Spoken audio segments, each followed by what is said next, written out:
Hello, darkness, my old friend.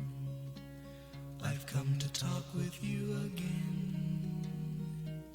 Because a vision softly creeping left its seeds while I was sleeping. And the vision that was planted in my brain still remains. 안녕하세요. 강수돌의 세상 사는 이야기의 안병주 강수돌입니다. 남 FM 강수돌의 세상 사는 이야기는 고려대학교 명예교수인 강수돌 교수님이 내신 책을 매개로 해서 우리 사회 그리고 세상 사는 이야기를 나누는 방송입니다. 안녕하세요, 교수님. 안녕하십니까? 네, 연말 연초인데요. 모두 즐겁게 보내고 계신지 모르겠습니다. 시간이 쏜살같이 지나간다는 말이 있는데요. 활시 위에서 출발한 화살이 빠르게 지나간다는 거를 시간에 빗대서 말을 하는 건데 네. 그 화살이 여러분이 조준한 관역에 잘 맞았는지 그리고 시작하는 한 해 또 어떤 관역에 조준해서 활시를 당길지 고민하는 연말 연초입니다. 교수님은 연말 연초 어떻게 보내고 계시죠? 네. 뭐 평소하고 크게 다르지 않는데 그래도 지난 강추위가 오면서 야 이거 투모로우라는 영화가 재현되나 그랬어요. 근데 다행히 어제부터 좀 풀리기 시작해서 네. 뭐 그동안 못 보던 책도 보고 또 올해 1년 정리하고 있습니다. 그 기온이 겨울이 추운 거는 당연한데 네. 너무 폭이 큰 것 같아요. 진폭이 크죠. 네.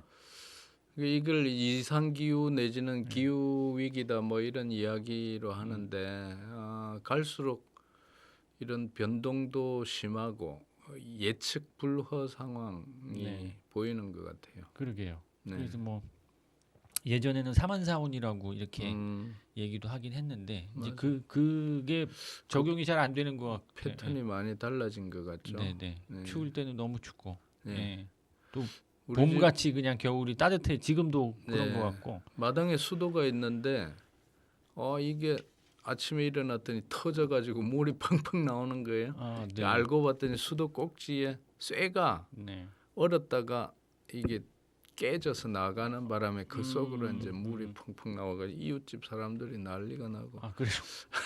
피해가 또 있으셨네요. 뭐 근데 저야 그 정도로 금방 수리를 했는데 앞으로 농사짓는 분들이나 또 어업에 종사하시는 분들 이런 생물종 다양성이 감소하거나 수온이 올라가거나 또 이 때 아닌 냉해가 오거나 다양하게 피해가 많은 것 같습니다. 맞습니다.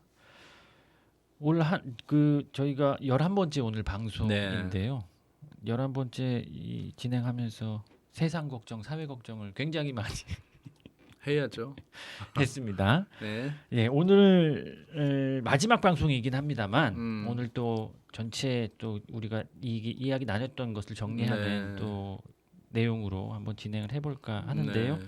우선 노래 하나 듣고 시작하도록 하겠습니다. 네. 에피톤 프로젝트의 심규선님이 부른 부디라는 노래인데 저희 오늘 다룰 책 제목을 부디 제발. 네 따서 제가 네. 이 곡을 선곡했습니다. 듣고 네. 오겠습니다. 네.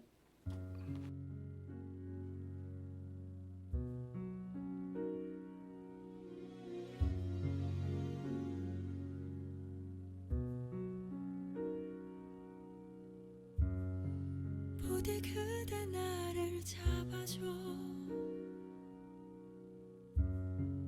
흔들리는 나를 일으켜 제발 이 거친 파도가 날 집어삼키지 않게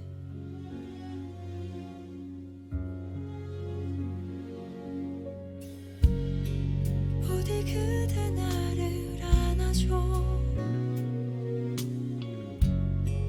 흔들리는 나를 붙잡아 제발 이 거친 바람이 날 넘어뜨리려 해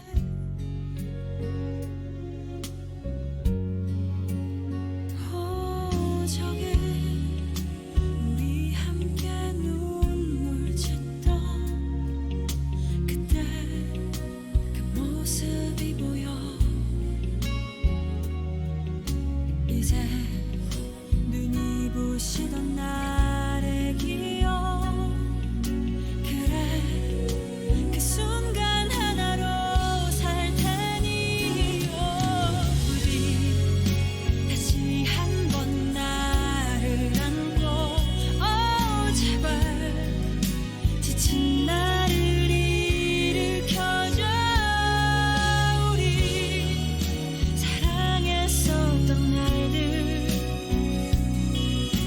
아직 모든 것들이 꿈만 같아 우리 다시 한번 나를 깨워 제발 지친 나를 일으켜줘 다시 나의 손을 잡아줘 이제 잡은 두 손을 다시 놓지 마 제발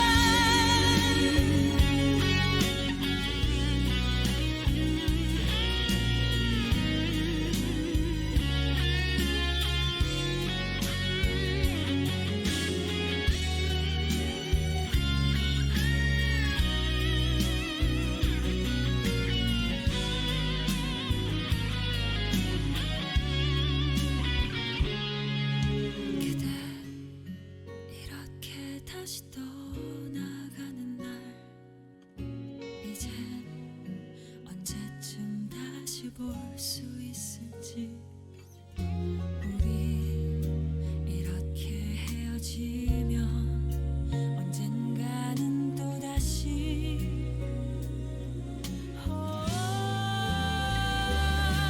우리 다시 한번 나를 안고 제발 지친 나를 일으켜줘 우리 사랑했었던 날들 아직 모든 것들이 꿈만 같아 우리 다시 한번 나를 깨워줘 제발 지친 나를 일으켜줘 다시 나의 손을 잡아줘 우리 다시 한번 나를 안아줘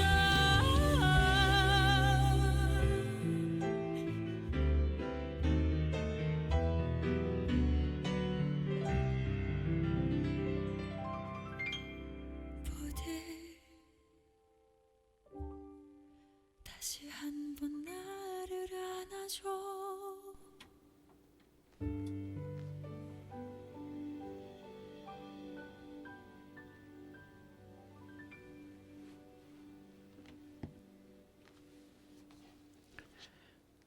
지금 들으시는 방송은 남해 FM 강수돌의 세상 사는 이야기입니다. 방금 들으신 노래는 에피톤 프로젝트의 심규선님이 부른 부디라는 노래인데요. 오늘 교수님과 나눌 책 제목이 바로 부디 제발이라는 네. 이 책이에요. 네. 2022년도 네. 예 출판된 최근의 책인데 부제를 보니까 부드럽지만 비타협적인 강수돌 교수의 자본주의 리셋 제안 이런 부제가 어마어마하게 붙어 있어요. 책 소개 간단하게 좀 부탁드릴게요. 네. 뭐 다양한 이야기는 가능하겠는데 간단히 말씀드리면 이 헌집을 수리해 가지고 쾌적하게 살아갈 수 있는 집이 있는 반면에 아예 허물고 새 집 짓는 게 낫겠다는 그런 경우도 있잖아요. 그렇죠. 그래서 저는 지금 우리가 살고 있는 이 자본주의 시스템이 부분적으로 땜질하거나 수리해가지고 리모델링해서 모두가 행복하게 살아갈 수 있다면 좋겠는데 연구해 볼수록 그게 잘 안 되겠다. 가장 근본적으로 자본주의가 추구하는 경제 가치라고 하는 것이 토대 내지 기초 역할을 하는데 이게 부실하다는 생각이 듭니다. 그러니까 뭐 크게 말하면 한 두 가지 이야기할 수 있는데 하나는 10%의 부자와 90%의 허덕거리는 사람으로 나누어지는 원리에 기초해서 집이 지어져 있다. 이렇게 비유할 수 있고요. 두 번째는 그 10%의 성공한 부자들 자체도 보면 돈이잖아요. 핵심이. 그렇죠. 근데 그 돈이라는 거는 삶의 구체성이 아니라 추상성이 숫자잖아요. 그리고 그 돈으로 표현된 것의 원천을 찾아보면 우리가 끊임없이 노동하거나 다른 사람을 갈구거나 자연을 파괴한 결과가 그 부라는 것으로 가치, 경제 가치로 축적이 되는 건데 살아있는 삶의 관계는 돈이 있으나 없으나 서로 살갑게 대화하고 함께 뭐 밥을 먹거나 활동을 같이 하거나 재미난 뭐를 만들어 보거나 이런 게 살아있는 관계인데 돈으로 딱 집약이 되어버리면 마치 사람 이름 대신에 감옥의 그 수인들, 죄수들이 번호로 502번 박근혜가 아니라 502번 죄수 이런 식으로 표현되듯이 추상화되어 버리죠. 그러니까 저 사람은 10억을 가지고 있는 부자다라는 숫자로 표현된 사람과 저 사람은 집에서 텃밭을 일구고 친구들과 재미나게 지내고 어제 뭐 연말 연시를 보내면서 작은 소박한 파티를 해서 이웃들과 즐거운 시간을 보냈다. 이 두 가지 그림은 너무 다르지 않아요? 그렇죠. 느낌이 완전히 다르죠. 네.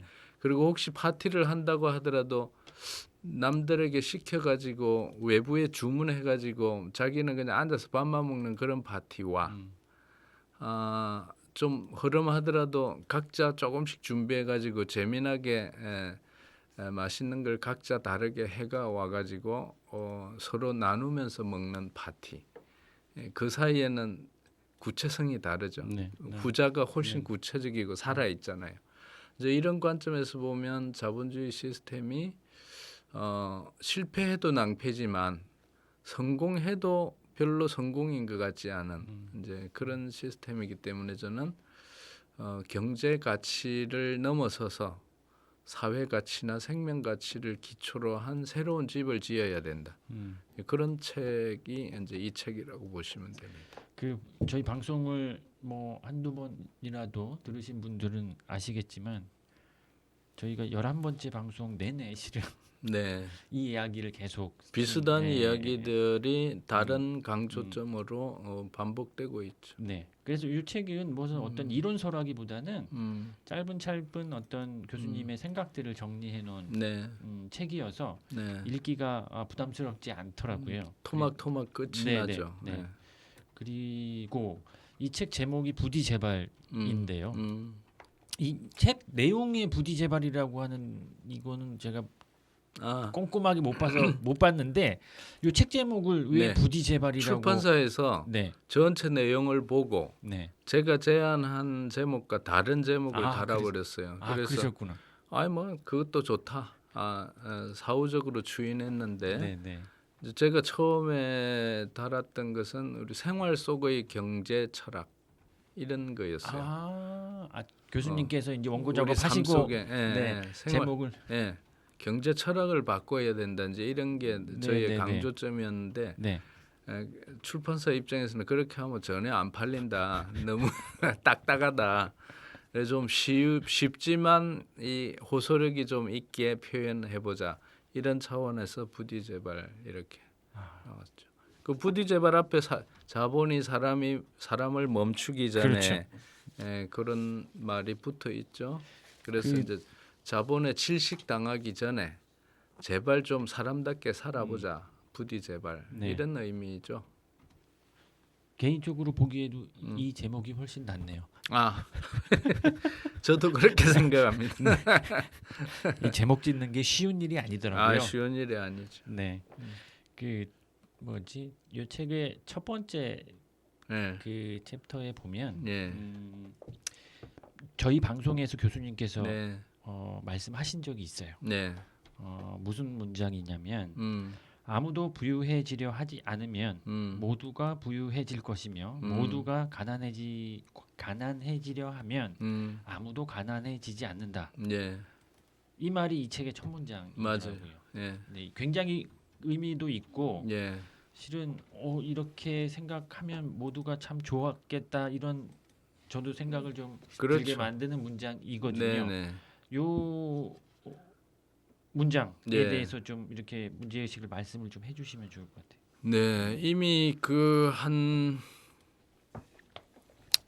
이 피터 모린 선생의 말씀이죠. 네, 네. 피터 모린 선생은 원래 이제 그 유럽 쪽 출신으로 하는데 미국에 건너가 가지고 가톨릭 노동운동을 하셨어요. 그러니까 노동자들을 위한 운동을 했고 그분이 이제 1877년에 태어나서 1949년에 네. 돌아가셨는데 2차 대전 직후에 돌아가셨죠. 네. 그러니까 지금으로부터 태어난 걸로 따지면 150년 전에 사람이고 그렇죠. 네. 돌아가신 걸로만 따져도 100년이 가까운. 네. 그러니까 꽤 오래 전인데 지금보다는 자본주의가 훨씬 덜 발달을 했을 단계죠. 사실 학자들은 2차 대전 이후의 자본주의야말로 더욱더 파괴적이다. 그리고 최근 한 30년 내지 50년 사이에 그 파괴성이 더 심해졌고 기후 위기 문제도 그래서 더 심화됐다 이렇게 말하죠.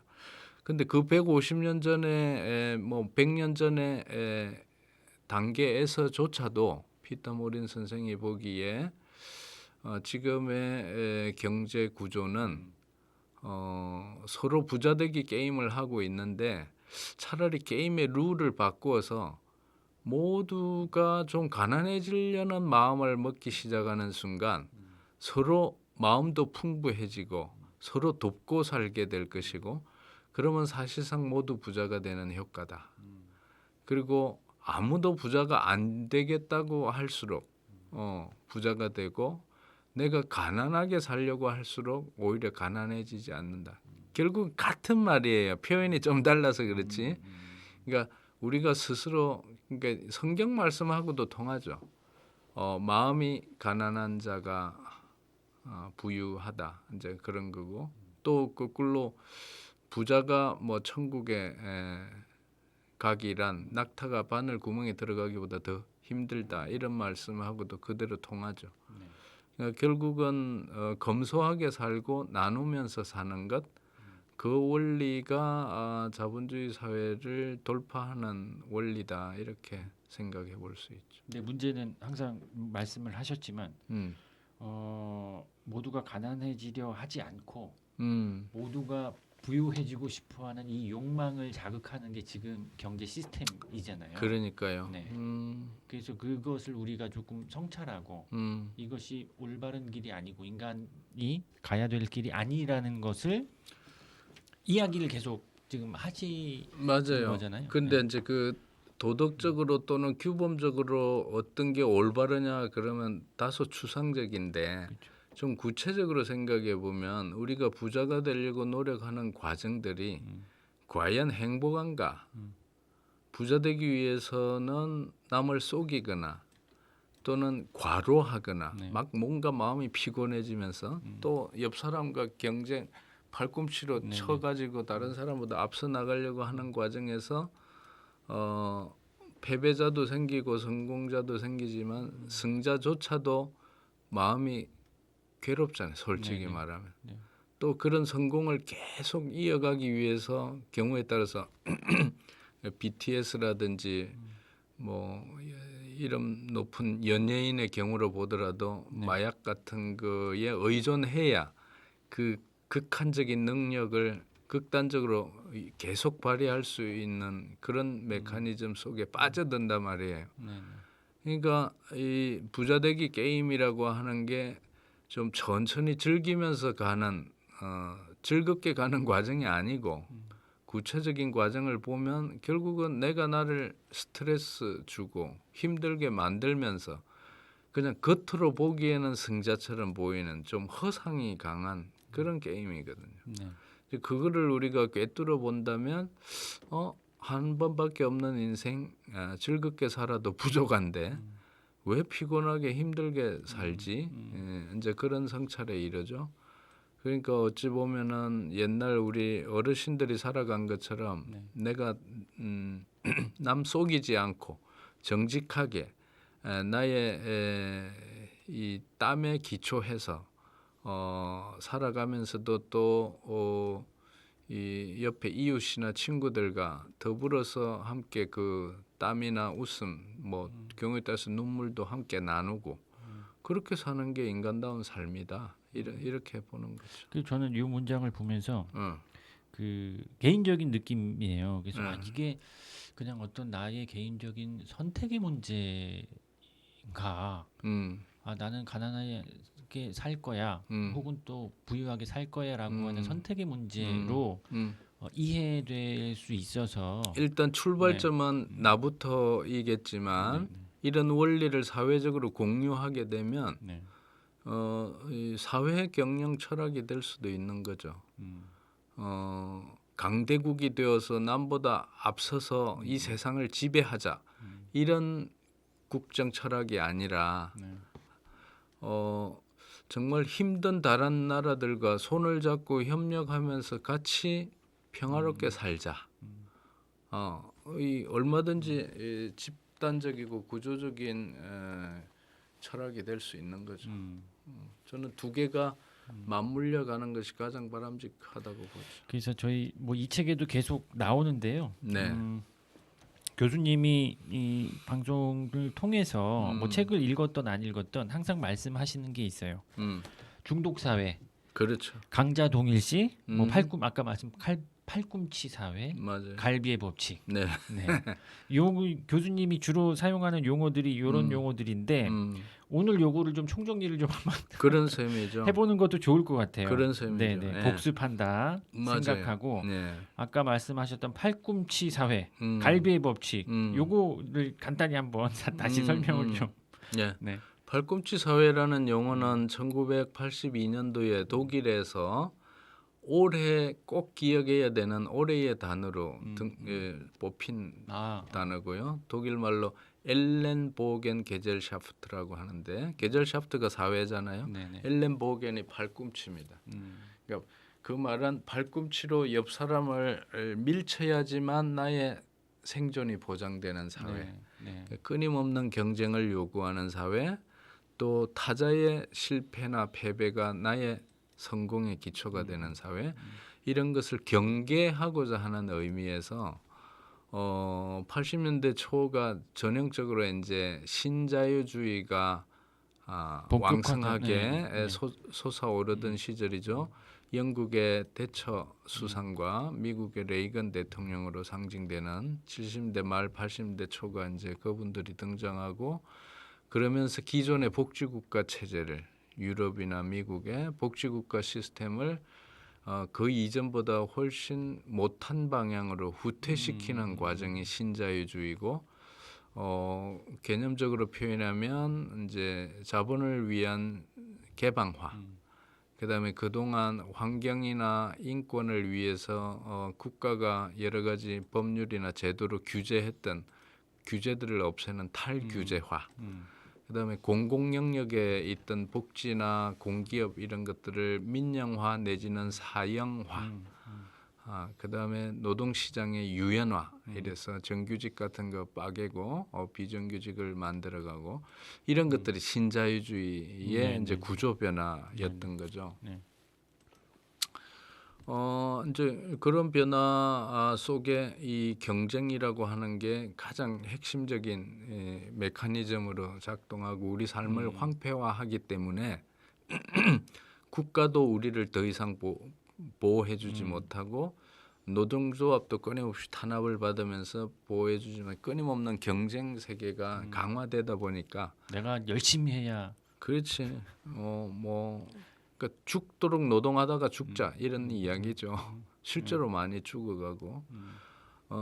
그래서 이제 독일에서 발꿈치 사회에 대한 경각심을 불러일으키느라고 그렇게 됐고요.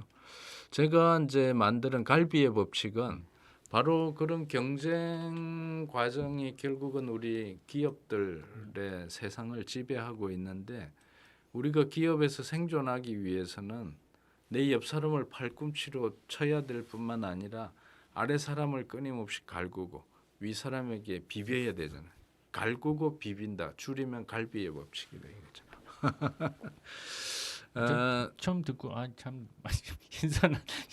네, 실제로 작동하고 있는데도 아무도 학술적으로 표현을 해내지 못해서 제가 좀 약간 장난기 어린 개념이지만 그렇게 만들어봤는데 한 번 들으면 안 잊혀지는.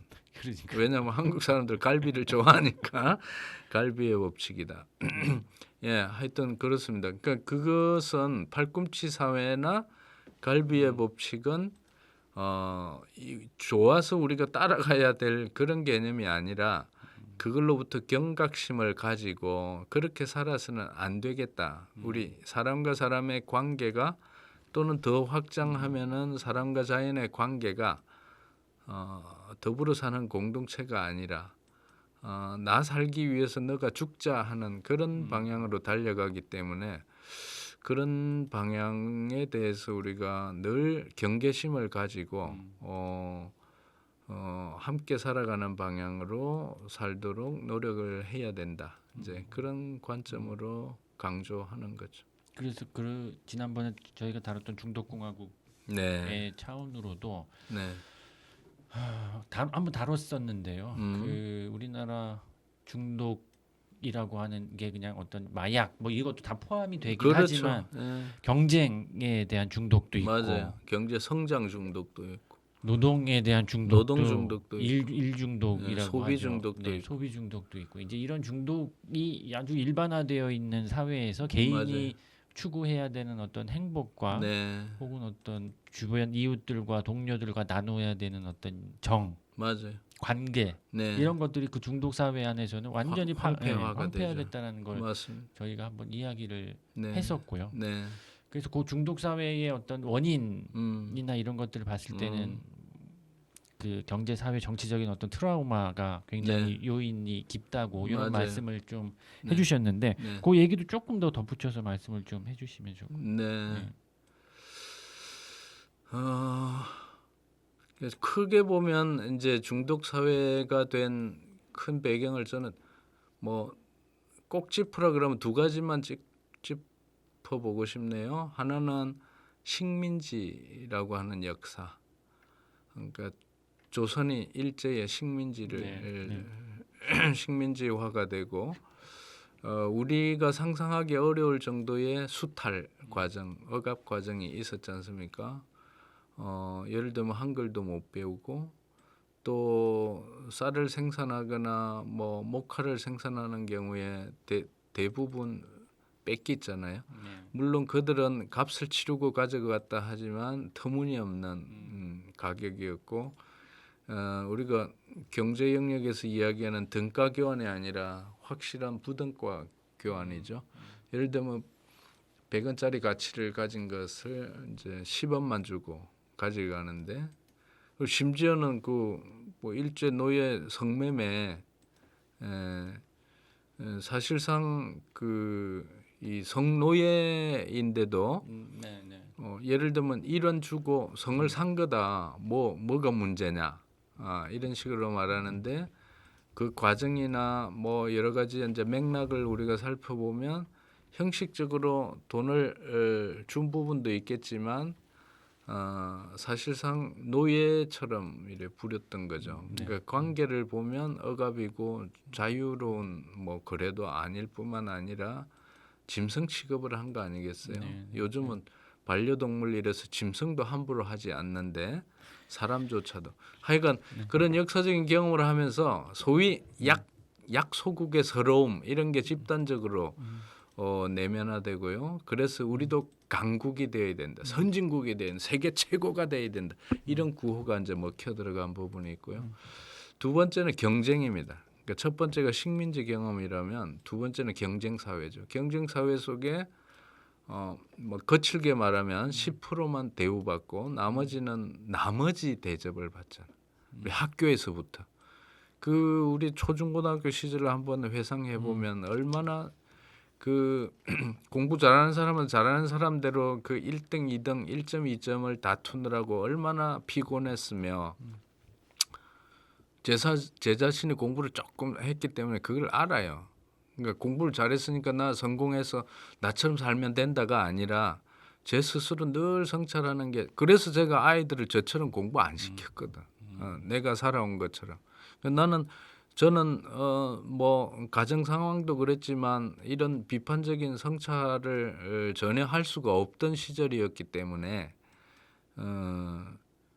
뭐 죽기 아니면 살기로 공부했죠. 그런데 대학 들어가고 나서 딱 세상을 이제 넓게 보기 시작하니까 세상을 다르게 해석하게 된 거고 지금에 이르게 됐는데 어쨌든 그래서 이제 제가 제 자녀들도 다르게 교육을 시켜왔고 시간 나는 대로 이제 학부모 교육도 이제 다르게 하고 있지만 그럼 경쟁이라고 하는 게 뭐 때문에 중독으로 몰아가고 있느냐? 그러니까 한편으로는 잘하는 사람은 잘하는 사람대로 자기 지위를 유지하기 위해서 또는 자기가 누리는 기득권을 유지하기 위해서 피눈물 나야 되잖아요. 네. 그때 또 갈비의 법칙이 적용이 당연하죠. 그다음에 80% 이상의 이제 중간 내지 처진 사람들 아래쪽의 사람들은 정말 생존의 경계선에서 이제 목숨을 걸고 또 투쟁을 해야 되잖아요. 그런 상황이다 보니까 끊임없이 패배의 두려움, 낙오의 두려움, 버려짐의 두려움, 열등감의 두려움 이런 거에 휩싸이잖아요. 그리되다 보니까 이제 일하는 사람들은 노동을 통해서라도 내 자신을 인정받고 싶고 또 공부하는 아이들은 뭐 하나라도 좀 더 해가지고 인정받고 성공하고 싶은 이런 마음에 공부 중독, 일 중독 또 그렇게 일을 열심히 하다 보면 얼마나 심신이 피곤해집니까? 다른 한편으로 돈 벌어가지고 좋은 아파트, 좋은 자동차를 가지고 과시하고 싶은 소비 중독의 세계로 빠져들죠. 그래서 이런 중독 시스템들이 전체적으로도 시스템 자체가 중독적으로 무엇을 위해서 가는지도 모르게 끊임없이 더 많이, 더 빠르게, 더 높이 이걸 추구한다는 점에서도 시스템 전체가 중독적이고 그 속에서 노동 중독, 재물 중독, 소비 중독, 뭐 스마트폰 중독, 온갖 중독이라고 하는 게 우리 마음속에 두려움과 열등감과 공허감 이런 것들에 대한 두려움으로 말미암아 그를 회피하기 위해서 뭔가 그럴듯한 것에 빠져드는 것 그것이 이제 중독 개별적인 중독들을 만들어내는 메커니즘이 되는 거죠. 그래서 교수님이 가장 그 애쓰셨던 게 실은 또 교육과 네. 관련된 맞습니다. 이야기들을 굉장히 많이 하셨고 맞아요. 교육도 많이 다니셨고 음. 강의도 많이 하셨던 맞아요. 걸로 알고 있어요. 그래서 이 책에도 음. 그 교육에 관련된 네. 또 내용들이 담겨져 있어요. 맞습니다. 196페이지에 네. 보면 마지막 단락에 네. 더 중요한 것은 교육을 나중에 자본이나 국가가 써먹기 좋은 인적 자원을 기르는 과정으로 규정할 것이 아니라 네. 학생 당사자의 입장에서 더 맞습니다. 나은 인격체로 성장하여 음. 사회적으로 건강한 방향으로 자아 실현을 하게 돕는 과정으로 재규정하는 일이다. 네. 네, 그리고 다음 페이지에 두 번째 단락 보면 이런 네. 면에서 내가 생각하는 교육 자치 또는 교육 민주주의를 요약하면 한편에서는 자본이나 시장으로부터 자유로운 교육 그리고 다른 편에서는 권력이나 국가로부터 자유로운 교육이 되는 것이다. 네. 이렇게 좀 설명을 하고 있으세요. 맞습니다. 사실 되게 어려운 문제긴 어려운 하지만 문제인데 그러니까 노동력이 아니라 인격체로 키우는 게 핵심이라는 거예요. 네, 제 네. 아들이 이제 네. 올해 고3 이제 올해가 아니구나. 이제 지난해 고3을 네. 이제 통과를 하긴 했는데 맞아요. 공부를 잘하는 학생들은 공부를 잘한 상황에서 고민이 많아지고 공부를 또 못하거나 안 했던 친구들은 그 상황에서 또 맞아요. 힘들어하고 음. 잘한다고 행복해지지도 않고 못한다고 또 이렇게 되는 건 아니더라고요. 그렇죠. 네. 그래서 교수님이 항상 이제 말씀하셨던 이 교육의 변화에 네. 대해서 조금 더 덧붙여서 설명을 조금 해주시면 좋을 것 같아요. 예, 지금 그 입시를 치룬 학생 이야기를 했기 때문에 조금 더 이제 우리 요 남해 지역이나 뭐 사천이나 하동 지역에도 이 수험생들이 많을 거 아니겠습니까? 두 가지 이야기를 하고 싶어요. 첫 번째는 고등학교 졸업하자마자 대학을 못 갔다고 해서 인생이 망하는 거 아니다. 이런 격려의 이야기를 하고 싶고 저 자신 또한 처음에 대학 입시 실패한 경험이 있고 나중에 보니까 1년 동안 재수 생활하는 것이 제가 숙성되는 과정이었다. 그런 점에서 결코 그냥 버려지는 인생, 버려지는 시간이 아니다라는 말씀을 드리고 싶어요. 그리고 두 번째는 어느 대학을 가는 것보다 더 중요한 것은 어떤 전공을 선택하는가가 더 중요해요. 왜냐하면 자기가 하고 싶은 분야를 선택해서 공부하는 사람과 그럴듯한 대학에 아무거나 가서 그 대학 배지에 만족을 추구하는 학생이 있는 경우에 제가 볼 때는 자기가 원하는 공부를 선택한 전자의 경우가 훨씬 더 행복해요. 제 아이들 3명이 다 그랬어요. 큰아이는 재즈 피아노를 하고 싶어서 재즈의 길을 걸어갔는데 마침내 재즈 선생님이 되어서 뭐 가르치기도 하고 공연도 하고 그러면서 굶어 죽지 않아요. 둘째 아이는 빵 만드는 일을 배워서 빵 만드는 전문 대학에 가서 공부하고 또 베이커리에 취업해서 일을 하다 했어요. 뭐 한 토탈 10년 정도 됐는데 조금 힘들다 그래서 요즘 웹 디자인을 또 공부하면서 또 다른 경로를 선택해요. 그것도 저는 행복한 길이라고 생각해요. 얼마든지 우리의 꿈은 또 선택은 바뀔 수 있고. 셋째 아이는 처음에는 농사에 관심을 가지다가 나중에는 자기가 좋아하는 축구 선수가 아니라 축구 선수의 다리를 고쳐주는 물리치료사가 되기로 꿈을 꾸더니 또 전문대학 가서 또 편입도 하고 등등 해가지고 결국 물리치료사가 되어서 지금은 작은 시에 소속된 축구 구단의 물리치료사로 일하고 있어요. 그러니까 너무 행복한 거예요. 그러니까 예를 들면 스카이 대학 법대 나와가지고 모 장관처럼 별로 장관답지 않은 그런 생활을 하면서 겉으로 보기에는 멋있는 것 같지만 사실상 제가 볼 때는 얼마나 불안하고 힘들겠어요. 그렇게 살아가는 것보다 소박하게 뭐 남들이 보기에 그럴듯한 대학이 아닐지라도 내가 하고 싶은 분야에 좋은 선생님 만나서 실력 키워가지고 그 일을 즐기면서 하면 첫째 굶주리지는 않는다. 두 번째 좋아하는 일을 하니까 재미있다. 그럼 된 거 아니에요? 그렇죠. 네. 보니까 우리 아이들의 미래를 이렇게 생각하면서 자기의 어떤 뭐 재능과 관심과 이런 거부터 하는 게 아니라 사회적 불안을 고스란히 이 친구들이 갖고 있더라고요. 맞아요. 취업을 못하면 어떡하지?부터 시작해서 그렇게. 네. 몸이 건강하면 어쨌든 살아도 다 살거든요. 그러니까요. 근데 취업의 성공을 먼저 딱 갖다 붙이니까 부담스러워지지. 그렇죠. 이과는 취업이 잘 되는 과가 기준이 그거 나의 관심 분야가 의대에 아니라, 몰린다는 이야기 슬픈 이야기거든요. 그러니까요. 그또 막상 의대에 가보더라도 정말 생명을 구하겠다는 것보다는 어떻게 하면 그 일 적게 하면서 돈 잘 벌까. 대표적인 게 성형외과, 피부과, 뭐 치과 뭐 등등. 물론 이제 뭐 어떤 분들은 이제 인류의 어떤 이런 치료와 어떤 건강 이런 목적을 갖고 가시는 분도 계시겠지만 100명 중에 한두 명이겠고 나머지는 돈에 눈이 멀었죠. 그렇죠.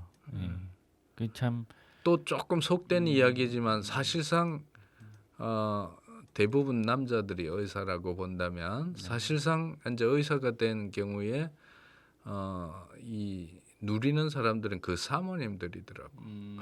의사는 하루 종일 병원에 매여가지고 아, 예. 네. 이게 좀 다른 이야기입니다. 알겠습니다. 그러면 여자 의사나 웃자라면 여자 의사의 배우자가 또 누리겠죠. 네. 그 뭐 생각하면 할수록 뭐 조금 답답함이 더 많아지는 건 사실이에요. 제 개인적으로는. 그래서 요 교수님께 요 책의 어떤 부제인 이 자본주의 리셋이라고 하는 측면에서 봤을 때는 저는 핵심은 노동이라고 생각이 들었어요. 그래서 우리가 노동을 바라보는 관점, 철학, 그리고 노동을 대하는 우리의 태도, 그리고 그것도 사회적인 어떤 시선 이런 것들이 조금 리셋돼야 자본주의도 리셋되지 않을까 이런 측면에서 그것도 중요한 이야기예요. 그래서 요 책에도 그 얘기가 실은 전반적인 얘기가 다 나와요. 맞아요. 그 중에서 제가 그냥 표시를 해놓던 166페이지인데 네. 첫째 줄이에요. 네. 인간의 살아있는 노동력은 곧 자본의 일부가 된다라고 하는 이제 문장이 있고요. 그 밑으로 가면 이 중요한 노동이 원래 의미를 온전히 발휘하려면 자본 아래서의 노동이 아니라 자본을 벗어난 노동으로 재구성되어야 된다라는 얘기가 나오는데 실은 이게 좀 어려운 내용이더라고요. 그렇습니다. 쉽게 다가오진 않아요. 네. 예, 우리가 나는 뭐 생존을 위해서 노동을 하는데 이게 곧 네. 자본의 일부가 된다는 게 무슨 뜻인가? 네. 그리고 원래 의미가 이 노동의 원래 의미는 또 뭔가? 이런 측면에서 조금 이제 설명을 좀 해주시면 도움이 될 것 같습니다. 네. 우리가 노동을 보는 눈이라는 책은 따로 안 다루었죠. 그 책도 네네. 있거든요. 저희 방송에서 다루진 않았어요. 예. 네. 가끔 어떤 분들이 그 책 때문에 눈이 확 깨었다 이런 이야기를 하기도 하는데 방송을 연장을 해야 되나? 아니 꼭 그럴 필요는 없고요. 그 노동에 대한 견해는 다양합니다. 네. 뭐 크게 보면 노동을 아주 신성시하고 숭배하고 존경하는 눈이 있죠. 많은 경우에 민주노총으로 상징되는 노동운동 내지는 시민사회운동 측에서 노동 존중 사회라는 용어를 만들면서 노동 신성한 노동인데 막상 그 노동을 수행하는 노동자들이 존중받지 못하기 때문에 문제다라고 바라보는 시각이죠. 네. 그 노동의 종류에 따라 많이 다 엄청 차이가 있죠. 물론 뭐 이제 또 그 우리가 직업에 귀천이 없다고 말은 하지만 현실적으로 보면 엄청난 격차와 귀천이 존재하죠. 네. 그리고 물리적으로는 귀천이 당연히 있죠.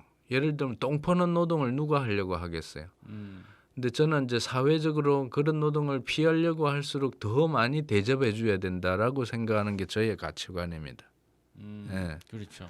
우리가 허드렛 일이라고 그렇죠. 생각하는 3D 노동 하시는 분들 더럽고 위험하고 힘든 노동이죠. 그런 노동을 하시는 분들을 더 존중하고 잘 대해줘야 되는 게 맞기는 맞아요. 예. 아무도 안 하려고 하니까. 그러니까 그죠? 예. 고맙잖아. 예. 근데 이제 그러니까 그런 도덕적인 측면을 놔두고 노동에 대한 근본적인 시각이 노동은 신성한 것이다라고 바라보는 입장.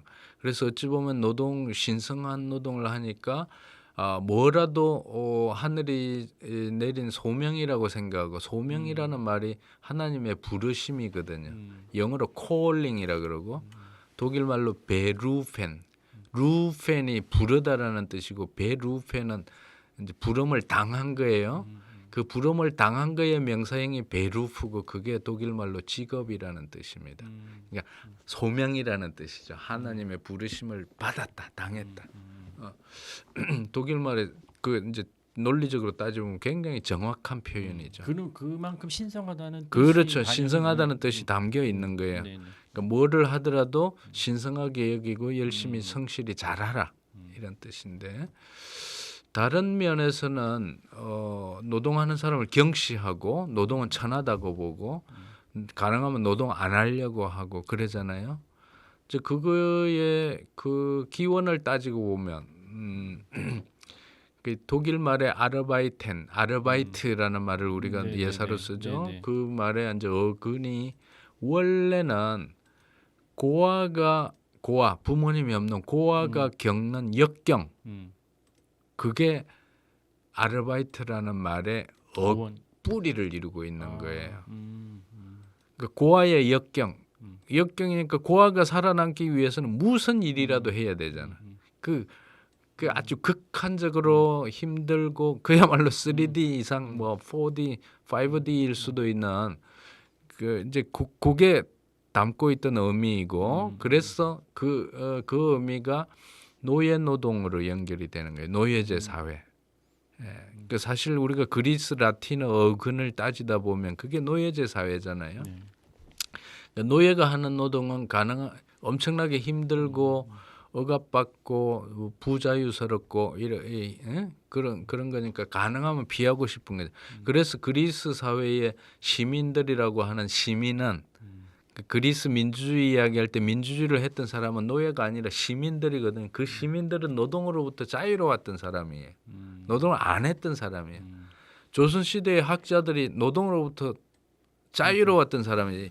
허드렛 일 안 하고 오로지 뭐 그 학문의 깊이를 떠나서 학문만 하고 예술 논하고 또 때로는 그 음악과 가물을 즐기고 등등 했는데 그 사람들이 소위 유학자들 아니에요. 성리학자, 유학자, 선비, 뭐 양반.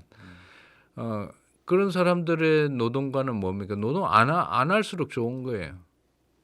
그러니까 궁극적으로 보면 저는 인류가 노동으로부터 해방되어야 된다는 관점에서 보면 노동이 우리 삶에 필요는 하지만 적을수록 좋다는 관점이 그게 사실은 맞는 방향이거든요. 그럼에도 불구하고 나도 노동에 참여하지만 가능하면 노동을 전체적으로 덜 할수록 우리가 자유로워진다는 것은 맞거든요. 근데 불가피하게 해야 되는 경우가 있다면 절대로 무시할 게 아니라 존중해 줘야죠. 이제 그런 관점에서 보면 노동을 그러니까 일방적으로 그런 다양한 측면을 보지 않고 한쪽으로 숭배하거나 또 천하다고 무시하는 거 둘 다 양극단이 잘못된 거예요. 그러니까 올바른 관점이란 전체적으로 가능하면 덜 노동하는 방향으로 가서 자유의 시간을 더 많이 가지는 게 옳지만 불가피하게 하는 노동에 대해서는 존중하고 경시하면 안 된다. 그러니까 존중을 해줘야지 경시하면 안 된다. 저는 이제 그게 우리가 노동을 대하는 올바른 가치관이라고 보죠. 그래서 이제 자본을 넘어선 노동이라고 하는 것은 그때는 더 이상 그 노역이 들어가는 노동이 아니라 활동이고 운동으로서의 움직임인 거죠. 채워져야 되는. 그러니까 네네. 즐겁게 하는. 그러니까 제일 좋은 노동은 뭡니까? 일과 놀이가 결합되는 게 놀면서 하는 게. 그렇죠. 그 사실 저는 공부를 하는데 나는 노는 것 같거든. 공부가 재미있어요. 그리고 새로운 이치를 발견하면 아주 해방감, 희열감에 젖어요. 그런 경험 없으시죠? 저는 공부랑 조금 거리가 멀어가지고요. 네. 근데 그러니까 일이 바로 그래야 된다는 거야. 일도. 모든 일이. 그렇죠. 그 사실 우리가 뭐 무슨 일이든지 함께 하면 혼자 할 때는 힘든데 같이 하면 힘든 줄도 그렇죠. 모르고 즐거운 경우가 네네. 많잖아요. 네네. 바로 그 원리인 것 같아. 그러니까 뭐라도 또 어려운 일이 있더라도 같이 배우고 같이 나누다 보면 재미있고 쉽게 또 실력도 키워지고 그런 관점에서 이제 자본 종속적인 노동은 뭐 무조건 돈 벌기 위해서 상명하복이잖아요. 아까 갈비의 법칙이 작동하고 네네. 또 옆 친구들하고 경쟁해야 되고 네네. 그런 상황이니까 노동이 억압이 될 수밖에 없는 거죠. 제가 생각해 보니까 네, 저희 방송 오늘은 이제 마지막 방송이지만 맞아요. 앞으로 좀 기회가 되면 네, 조금 이런 자본주의와 노동에 관련된 네, 특강을 네. 남해 FM에서 이렇게 몇 차례 정도 이렇게 좀 네. 꾸준히 하면 아, 좋겠다 싶네요. 노동을 보는 네. 눈을 바로 정립하는 거 대단히 중요해요. 저희 청취자분들이 대부분 노동하시는 일하는 분들이죠. 맞아요. 분들이기 때문에 예. 그렇게 조금 심지어 그런 뭐 기회가- 가게 하시는 자영업도 자기 노동을 하는데 맞습니다. 스스로 즐겁게 재미있게 자유롭게 일해야 되는데 많은 경우에 스스로 억압을 많이 하죠. 맞습니다. 벌써 시간이 또 이렇게 맞아요. 지나갔는데 네. 일단 제가 또 책을 하나 소개시켜 드릴 텐데 네, 네. 여기 무슨 책이냐면요. 슬기로운 경제 수업. 기후 위기 시대. 기후 위기 시대 슬기로운 경제 수업이라고 네. 뭐 만화책 느낌인데요. 이게 네. 최근에 강수돌 선생님이 지은 책이 네. 요거 간단하게 네. 1분만 소개 좀 부탁드릴게요. 네, 뭐 제가 어린이나 청소년을 위한 책을 여러 권 냈는데 이번 책은 기후위기 시대를 좀 더 많이 의식하면서 이런 시대에 어떻게 슬기롭게 살아가야 되는가, 경제관을 어떻게 가져야 될까 이런 관점에서 아이들에게 교과서 역할을 했으면 좋겠다 싶어서 냈습니다. 네. 뭐 오늘 했던 얘기들 요 책 부디제발에 나오는 얘기 중에서도 그런 얘기들이 좀 아이들하고 좀 이렇게 이해될 수 있는 내용으로 네, 아주 큼직큼직하게 그림하고 같이 이렇게 네, 잘 정리가 돼 있어요. 아직 네. 저도 읽지는 못했는데 네, 관심 있는 분들은 한번 읽어보시면 좋을 것 같아요. 네, 그러니까 이게 시간 오늘 그 부디제발 요 책 자본이 사람을 멈추기 전에 부디제발 우리 자본주의를 한번 리셋해보자 네, 이런 제안을 담고 있는 책인데요. 네. 마지막으로 청취자분들에게 이 책을 통해서 좀 말씀해주시고 싶었던 거 한 번 더 말씀 좀 부탁드릴게요. 그 책이 200페이지가 넘는 책인데 뭐 간단하게 요약하기는 어렵고요. 네. 제가 아까도 얼핏 말씀드렸지만 우리가 살아가는데 여러 가지 가치 개념들이 존재하는데 지금 현재 자본주의 사회 경제 시스템은 오로지 경제 가치만 중시한다. 네. 근데 사람이 살아가려면 서로 나누고 소통하고 존중하는 인간적인 가치, 다른 말로 사회 가치라고 할 수 있거든요. 그리고 또 다른 관점에서는 물이나 공기나 흙이 없으면 우리가 밥상을 못 차리잖아요.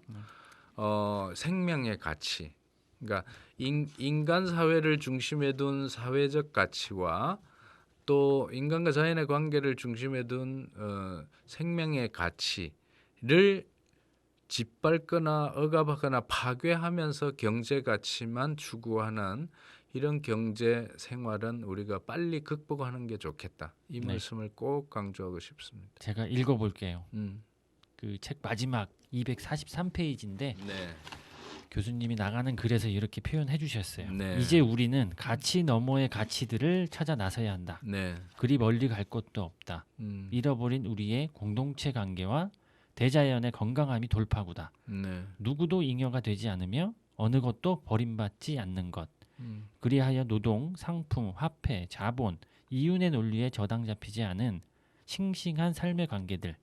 딸기를 따면서도 품삯이 아니라 대자연의 은혜를 생각하고 농사의 보람과 이웃사촌의 정을 생각하는 것. 이것이 답이다. 등가교환의 법칙, 가치 법칙을 넘어 존중과 나눔의 원리를 실천하기. 이것이 새로운 삶의 탈출구다. 네. 잘 잡아주셨네요.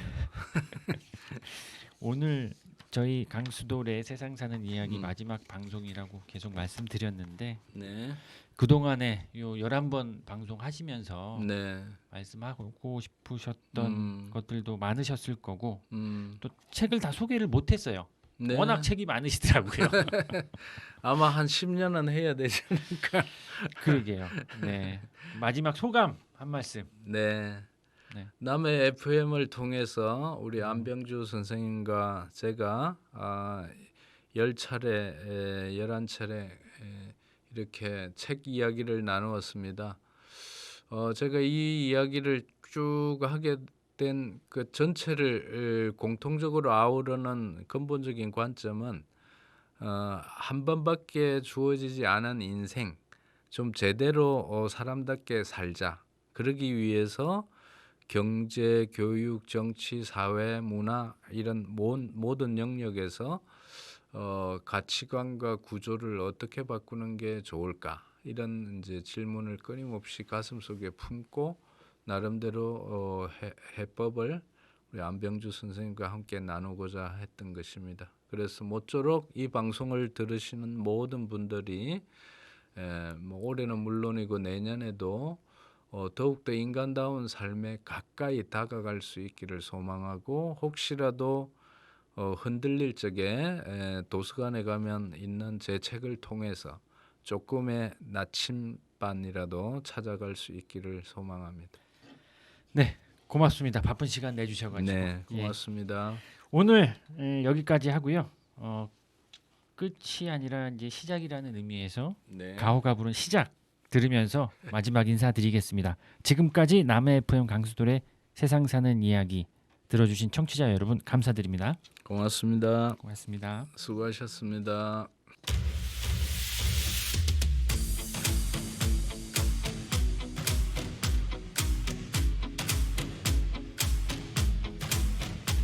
새로운 시작은 늘 설레게 하지 모든 걸 이겨낼 것처럼 시간을 뒤쫓는 시계바늘처럼 앞질러 가고 싶어 하지 그 어느 한 선을 넘어 저마다 삶을 향해 때론 원망도 하겠지 그 선을 먼저 넘지 말라고 I can fly the sky Never gonna stay 내가 지쳐 쓰러질 때까지 어떤 이유도 어떤 변명도 지금 내겐 용기가 필요해 빛나지 않아도 내 꿈을 응원해 그 마지막을 가질 테니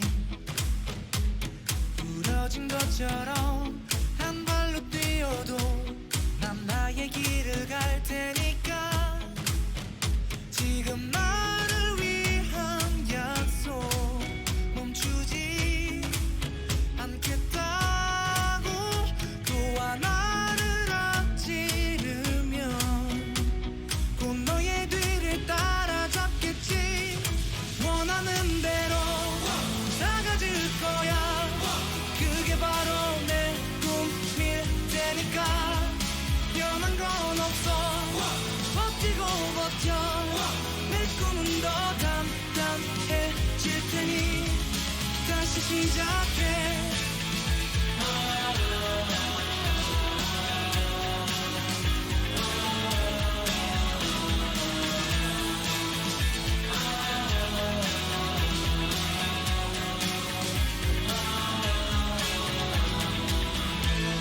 다시는 나를 잃고 싶지 않아 내 전부를 걸었으니까